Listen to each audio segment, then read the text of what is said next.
사람들은 할 수만 있다면 나보다 힘이 있고 능력 있는 사람과 손을 잡고 나의 부족함을 보충하고, 그러면서 그 손잡은 사람, 연합한 사람의 도움을 받고 싶어 합니다. 그러나 우리가 힘이 있는 세력의 손을 잡고 싶어서 붙잡았는데, 어느 날 내가 잡은 손이 잘못된 것을 깨닫는 순간, 그래서 손을 빼려고 하면 그때는 이미 늦어서 낭패를 볼 때도 있습니다. 우리 인간에게는 한계가 있습니다. 유한한 인간의 힘만으로는 내 인생의 삶이 보장되지도 않고 또 충만한 삶을 살 수 없습니다. 인간의 능력은 잠깐이고, 그래서 우리 인간의 삶은 완벽하지 않다는 뜻입니다. 우리는 누구와 손을 잡고 살아야 하는가? 우리는 누구와 연합해서 누구의 힘을 입어서 살아야 하는가? 라는 질문을 끊임없이 던져야 합니다. 우리는 손을 잡되 전능하신 하나님과 손을 잡아야 할 줄로 믿습니다. 우리는 힘을 합치되 우리를 위해서 십자가에 자신의 생명을 내어주시면서까지 우리를 사랑하신 예수님의 손을 잡고 주님과 연합해야 합니다. 왜냐하면 우리가 손잡을 대상이신 하나님은 전능하시기 때문입니다. 전능하신 우리 주님, 그분과 연합해야 우리가 이 세상에서 승리하는 삶을 살게 될 줄로 믿습니다. 그래서 사도 바울은 빌립보서 4장 13절에서 내게 능력 주시는 자 안에서 내가 모든 것을 할 수 있느니라 말씀하셨습니다. 여러분, 이 말씀에 의하면 믿음이 왜 위대한가 하면 하나님께서 일단 전능하시기 때문이고요, 전능하신 하나님께 연합하고 의존한 사람은 그 힘으로 모든 것을 할 수 있기 때문에 믿음의 힘은 위대한 것입니다. 옛말에 호가 호위라는 말이 있죠. 여우가 호랑이 등에 올라타서 호랑이의 권세를 빌려서 자기가 동물들의 세계에 왕노릇하는 것을 말합니다. 세상 사람들을 빗댄 것인데, 그렇게 사람은 세상 권세에 조금만 올라타도요 마치 천하를 얻은 것 같은 마음입니다. 그런데요, 영적인 면에서 보면 여러분, 우리가 전능하신 하나님이 내 편이 돼 주신다는데, 전능하신 하나님이 모든 것을 할 수 있게 해 주신다고 말씀하시는데, 우리가 인간적인 기준에 빠져서 하나님과 손을 잡지 않고 세상적인 힘이나 물질이나 권세에 의존할 때가 너무 많습니다. 이렇게 세상 것 붙잡고 이렇게 세상에 의지했다가는 곧 멸망합니다. 사도 바울은 세상 권세에 잡혔다가 하나님을, 예수님을 만난 후에는 그 권세들을 스스로 다 내려놓지요. 오히려 예수님을 닮아서 빈손이 되었습니다. 그러나 누가 바울을 약한 사람이라고 말합니까? 무시합니까? 오히려 그가 내려놓은 순간 가장 힘이 있는 사람이 되었습니다. 베드로와 야고보와 요한이 갈릴리 호숫가에서 예수님을 처음 만나 제자가 될 때, 예수님은 그들에게 모든 것을 버려두고 나를 따르라 하는 말씀 한마디에 따라 나서지 않습니까? 그들은 배와 그물을 버려두었고요, 조금 전에 잡은 그 엄청난 양의 물고기를 버려두었고요, 아버지와 가족을 버려두고 나를 따르라는 주님 말씀 한마디에 주님을 따랐습니다. 그리고 예수님처럼 머리둘 것 없는 삶을 살았어요. 그러나 그들은 누구보다도 위대하게 세상을 바꾸었고 역사에 위대한 발자국을 남긴 주의 제자들이 되었습니다. 한경직 목사님이 살아계실 때, 생존해 계실 때, 이제 저희들 아이들, 아주 어린 우리 두 아이를 데리고 목사님께 가끔 세배나 또는 아이들 축복 기도를 받으러 갔던 적이 있습니다. 한경직 목사님 알려주신 대로 노년에 그 남한산성 영락 여자 신학교라고 하는 그 기숙사 사택에 주로 살고 계셨는데, 사택이 좁아가지고요 저희 네 식구가 함께 앉아서 사진 찍기도 좁았어요. 그러니까 살림도 없이 아주 단촐하게 혼자 살고 계셨어요. 그러면 이제 세배 드리고 축복기도 받고 이제 차 한잔하고 집을 나설 때 이제 기념사진을 이렇게 찍어둔 게 있어요. 그 기념 사진들이 보면 하나같이 아이를, 목사님이 이제 우리 아이 두 아이를 안고, 또 의자가 좁으니까 목사님 양옆에 저희 부부가 무릎 꿇고 이렇게 허리를 펴고 서서 사진을 찍었는데, 근데 그 사진을 볼 때마다, 아니면 그 당시에도 목사님 옆에서 사진 찍을 때마다 제 마음속에 드는 생각이 있었어요. 누가 이렇게 산다고 해서 이분을 가난하다고 말할 수 있겠는가? 목사님이 눈에 보이는 것은 가진 것이 없지만 세상에서 제일 부자이시고, 또 이분이 하시고 싶은데 과연 못하신 일이 있었겠는가? 그러니 이분이 세상에서 제일 부자이시다, 이분이 세상에서 제일 권세가 있으신 분이시다. 어린 청년의 제 마음에 그런 생각이 들었어요. 목사님이 무슨 권세가 있고 무슨 재물이 있었겠습니까? 교인들이 목사님께 돈을 갖다 드리고, 교인들 중에 권세를 가진 분을 편안하게 부릴 힘이 있었기 때문에 그분이 힘이 있습니까? 말씀 한마디만 하시면 들어줄 사람이 옆에 있었기 때문에 그분이 힘이 있었습니까? 아니지요. 한 목사님은 예수 그리스도를 닮은 삶을 살기 위해 주님과 연합한 생활을 하셨기 때문에 힘이 있습니다. 그 심령 안에 예수님을 품었기 때문에 힘이 있었습니다. 목사님이 위대해서 위대한 것이 아니라 그만큼 인간적인 것을 많이 포기하고, 포기한 그만큼 예수 그리스도와 연합했기 때문에 힘이 있었습니다. 그래서 주님의 권능이 역사하실 공간이 많아지다 보니까 결국에는 그분, 사람이 빛나 보이게 됐던 겁니다. 바울이 세상의 권세를 잔뜩 가졌을 때는요, 세상 사람들이 무서워하는 힘이 있는 것처럼 보였지만, 성경 속에 바울은, 사울이었을 때는 여전히 볼품없는 사람이었어요. 그러나 바울이 자기가 가졌던 인간적인 자랑거리들, 힘과 권세들, 이 모든 것을 배설물로 여겨서 내려놓고 비웠을 때 아무 힘이 없어 보였지만, 오히려 예수님과 연합함으로 인해서 바울이라는 인물이 위대하게 빛날 수 있었습니다. 보잘것없는 목동이었던 다윗이 하나님의 손에 붙들렸을 때 그는 이스라엘 역사상 가장 위대한 왕이 될 수 있었습니다. 이스라엘 사람들이 지금도 기다리는 메시아의 모델이 바로 그 다윗입니다. 초등학교 졸업장 한 장 갖고 있지 못했던 무디 선생님이 위대한 분이 될 수 있었던 것은 젊은 시절에 하나님께 붙잡혀서 미국과 영국의 대부흥운동에 불길을 일으킨 주의 종으로 쓰임을 받았기 때문에 위대한 인물로 남은 겁니다. 여러분, 이런 역사들은요, 하나같이 사람이 잘났기 때문이 아닙니다. 그들에게 힘이 있었기 때문이 아닙니다. 전능하신 하나님의 손에 붙잡히면, 하나님과 연합하면 누구든지 그렇게 귀한 사람들이 될 수 있습니다.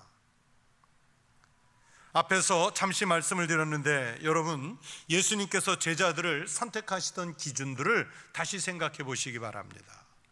예수님께서 제자들을 뽑으실 때 어떤 사람들을 뽑으셨나요? 세상적인 관점에서 보면 그 당시에 바리새인들 중에서 괜찮은 사람들을 뽑았으면 제일 좋았을 겁니다. 바리새인들은요, 좋은 가문을 세습한 사람들이었어요. 당시의 세계에서는 그래도 공부를 제일 많이 한 사람들이었어요. 무엇보다도 하나님을 위해서 일하고자 하는 그 열정, 마음은 누구보다도 강했던 종교적인 성품의 사람들이 바리새인들이었잖아요. 그러나 바울을 제외하고 예수님은 바리새인 중에서는 제자들을 뽑지 않았어요. 오히려 무식하고 그 당시의 기준으로도 변두리 인생을 사는 어부들을 제자들로 부르셨습니다. 이스라엘 사람들에게 손가락질 당하고 멸시를 받고 조롱을 당하던 세리를 주님의 제자로 부르셨습니다. 그리고 그들을 통해서 복음을 전하게 하셨고, 오늘날 우리가 이렇게 모일 수 있는 교회를 세워가게 하셨습니다. 여러분, 하나님의 이런 역사가 오늘 우리에게 무엇을 가르쳐 주십니까? 하나님은 얼마나 자신을 부인하고 하나님의 손에 의지할 사람이냐, 이것을 보고 그 부르심을 결정하시는 거예요. 아무리 좋은 조건의 사람이라도 하나님이 개입하실 여건이 안 되는 사람은 주님이 함께 하실 수 없습니다. 그러나 아무리 부족하고 좀 미천한 사람이라도 하나님과 연합할 수 있는 사람은 능력이 있는 하나님의 사람이 될 수 있기 때문에 하나님이 부르시는 거예요.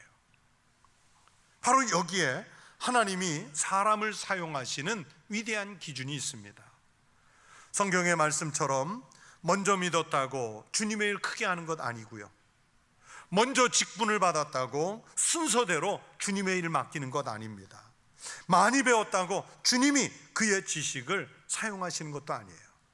얼마나 많은 내 삶의 분량을 주님이 사용하시도록 맡기느냐 하는 문제가 주님의 사람이 되느냐, 나의 길을 가는 사람이 되느냐, 이것을 가름하는 기준이 됩니다. 그래서 우리가 하나님의 일꾼이 되는 것과 우리가 신앙의 사람이 되는 것은 현재 내 조건이 어떠냐, 이것이 중요한 것이 아니라 내가 하나님의 손에 과연 얼마나 많이 붙들렸느냐, 내가 하나님께 얼마나 전심으로 연합해서 의지하느냐, 여기에 달려 있습니다. 우리는 죄로 인해서 죽을 수밖에 없는 사람들이에요. 그런데 하나님께서 하나밖에 없는 말 그대로 독생자이신 예수님을 우리에게 보내셨고, 십자가에 못 박혀 죽는 구속 구원의 은혜로 우리가 하나님의 자녀가 될 수 있는 길을 열어주셨습니다. 저주받은 죄인이었던 우리가 예수 그리스도 때문에 하나님의 자녀가 되는 갑작스러운 신분의 상승이 일어날 수 있게 되었습니다. 여러분, 오늘 읽은 레위기 본문의 말씀에서 이 염소들 중에 누가 아사셀이 되기를 원하겠습니까? 만약에 이 두 마리의 염소들 중에서 생각이 있다면 자기는 그래도 아사셀이 안 되려고 주인에게 손바닥 비벼가며 아부를 하거나 주인에게 잘 보이려고 염소 자신이 할 수 있는 일을 열심히 할 거예요. 여러분, 세상에 어떤 생명체도 자기가 쫓기다가 비참하게 죽는 그 길을 가고 싶겠습니까? 우리도 마찬가지입니다. 그런데 우리는 죄인이기 때문에 죄값을 받기 위해서 사실은 우리 자신이 아사셀이 돼서 십자가라는 광야로 가야 했어요. 그런데 예수님께서 아사셀 염소처럼 우리 죄를 다 지시고 십자가라고 하는 그 최악의 광야로 예수님이 나가 주셨어요. 예수님의 은혜 때문에 그래서 우리는 이제 아사셀이 아니라 하나님 영광을 위해서 존재하는 사람이 되도록 해 주셨다는 말씀입니다. 여러분, 내가 이렇게 된 것이 내가 가진 어떤 조건이나 배경 때문이 아니지요. 예수님이 나를 대신한 속죄물이 되어 주셔서 우리가 예수님과 연합해서 하나님의 자녀가 될 수 있는 은혜를 받게 하셨습니다. 이 은혜를 깨달아야 내가 사는 것이 아니라 그리스도 예수의 은혜로 살아가는 감동을 누릴 수 있습니다. 예수님께서 요한복음 15장 4절 5절에서 말씀하셨어요. 내 안에 거하라, 나도 너희 안에 거하리라. 가지가 포도나무에 붙어있지 아니하면 스스로 열매를 맺을 수 없음 같이 너희도 내 안에 있지 아니하면 그러하리라. 나는 포도나무요 너희는 가지라.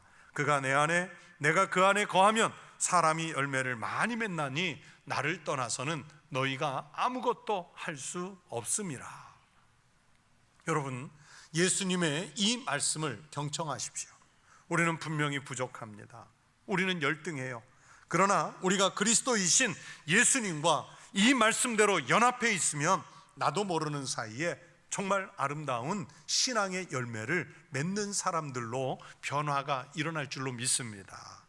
나의 조건이나 재능 때문에 내가 훌륭한 신앙인이 되거나 훌륭한 시민으로 살아갈 수 있는 것 아닙니다.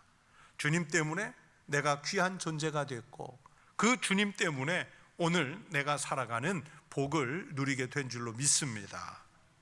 여러분, 하나님과 붙잡은 손을 놓지 마십시오. 주님을 섬기고 예배 드리는 곳에서 절대로 떨어져 나가지 마십시오. 특히 지금처럼 오늘 우리가 살고 있는 이 시대처럼 그리스도인으로서 예배자로서 살기가 힘들고 어려울수록 여러분 더욱 철저하게 주님을 의지하십시오. 주님을 신뢰하십시오. 여러분의 믿음을 지키십시오. 주님과 붙잡은 그 손이 물에 빠진 우리들에게 생명줄과 같은 거룩한 관계입니다. 이걸 놓는 순간 죽는 거예요. 이게 생명의 원칙입니다. 이 생명의 원칙을 놓는 순간 우리는 죽는 거예요. 주님의 손을 붙잡아야 살 수 있다는 게 원칙이에요. 1934년 10월이니까 벌써 한 90여 년 됐겠죠.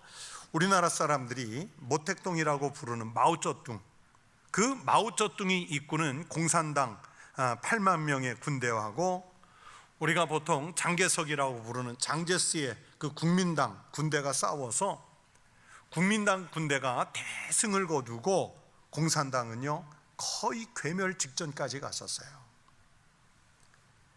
그래서 공산당은 새로운 근거지를 마련하기 위해서 1년 동안에 피난을 가는데 무려 9,600km를 걸어서 갑니다. 이 행군에서, 고난의 행군에서 살아남은 사람이 불과 7,000명이고 이것이 중국 공산당 역사에서 그렇게 못이 박히도록 학습하는 위대한 대장정이에요. 고난의 행군 대장정이에요. 그런데 나중에 이 살아남은 겨우 7,000명의 군대가요 70만 명의 장제스 군대하고 싸워서 중국을 공산당이 지배하는 나라로 만들어 버리잖아요. 오늘까지 어떻게 그렇게 할 수 있었을까? 어떻게 7,000명이 70만 명을 이길 수 있었을까? 여러 가지 이유가 있을 수 있겠지만 역사학자들은 마오쩌둥의 군대가 원칙을 잘 지키고 지휘관이 세운 기본 행동 규율을 잘 지켰기 때문이라 그렇게 평가를 해요. 그런데 그 원칙이, 그 기본 행동 규율이 무엇이었는지 아세요? 너무 쉬운 거 3가지예요. 마오쩌둥이 1년간 9,600km를 행군해 가면서 이런 원칙을 제시했어요. 첫째, 아무리 배가 고파도 민중의 것은 감자 한 알도 훔치지 마라.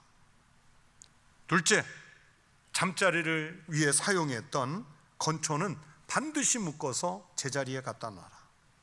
셋째, 여자들이 있는 곳은 피해서 간다. 무슨 깊은 대단한 철학이 들어있는 게 아니고요, 단순한 3가지. 감자 한 알 훔치지 마라. 혹시 빌려서 사용한 건초 있으면 묶어서 제자리 갖다 놔라. 여자들 건드리지 마라.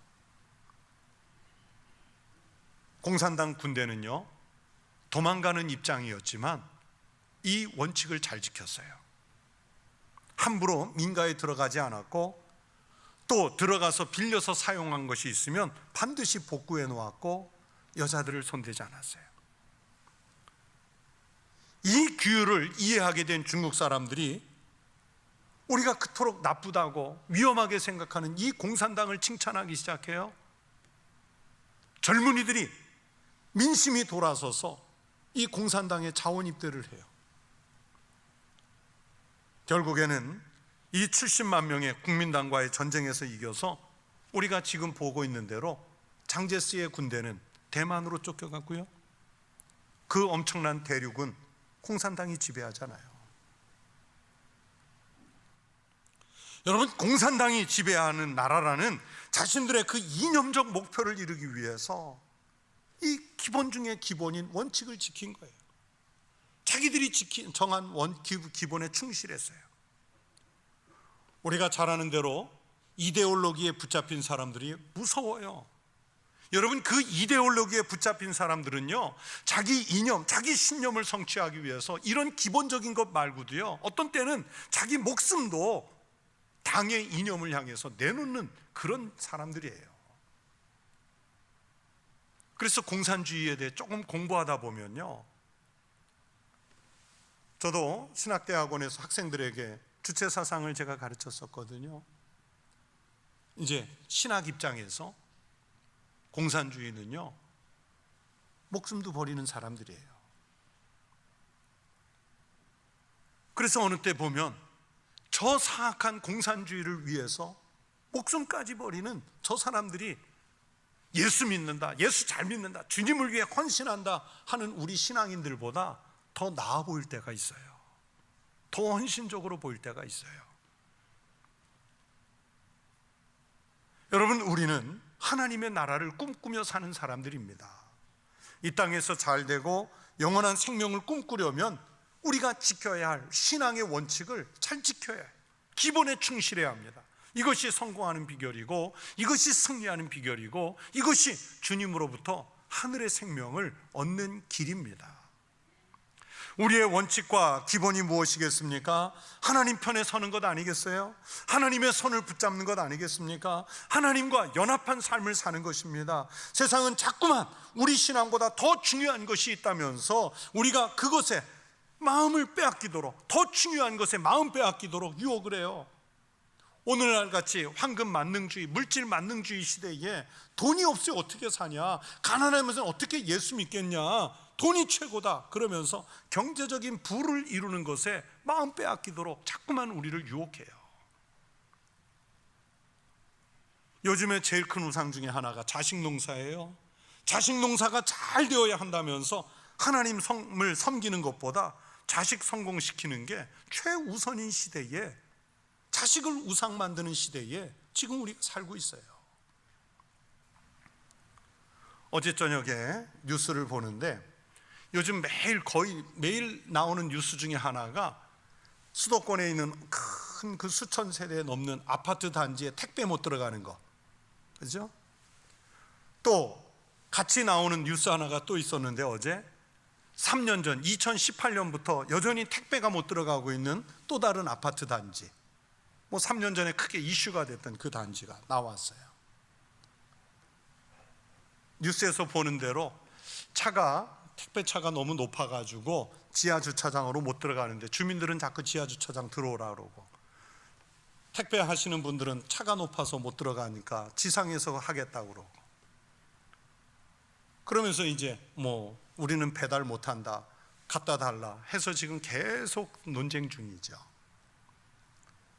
그런데 주민들, 그 두 단지의 주민들 인터뷰가 이렇게 나오는데 제가 그 인터뷰를 보면서 마음이 아팠어요. 왜 아팠냐면 그 인터뷰의 내용의 핵심이 뭐냐면 자녀예요. 우리 아이들 안전을 위해서 차가 이리로 들어오면 안 된다는 거예요.